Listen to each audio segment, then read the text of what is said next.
جب ہم ماحولیاتی تبدیلی کی بات کرتے ہیں اور اس کے نتیجے میں ہونے والی پانی کی شارٹیجز کی بات کرتے ہیں تو اکثر ہم یہ سوچتے ہیں اور یہ تصور کرتے ہیں کہ ابھی وہ وقت ہم سے کچھ دور ہے،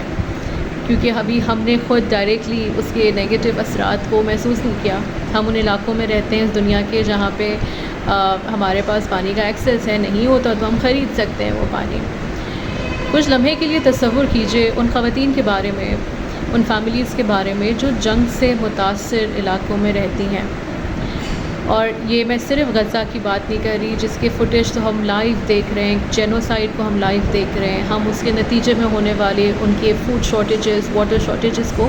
ہم لائیو دیکھ رہے ہیں، اور یہ پہلی دفعہ ہسٹری میں ہو رہا ہے۔ اگر اس سے پہلے بھی دنیا کے مختلف حصوں میں جنگیں ہوئیں اور کچھ ایسے علاقوں میں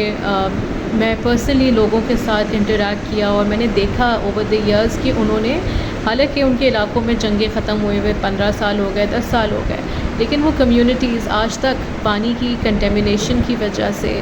اپنی لائیولی ہوڈس کو ریوائیو نہیں کر پائی ہیں۔ آج تک ان کے ہیلتھ ایشوز موجود ہیں، آج تک وہ پانی کی شارٹیج کا شکار ہیں۔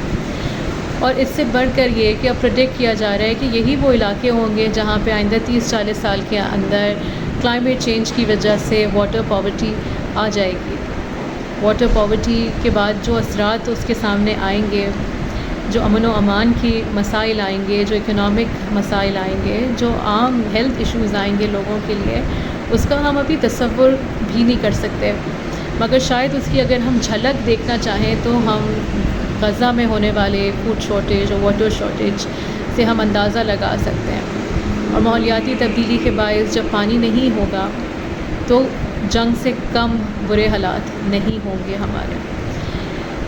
تو اگر آج آپ کے پاس پانی موجود ہے، اس کو ویلیو کیجئے اور اس کو ایک گلوبل سطح پہ ان مسائل کو دیکھیے۔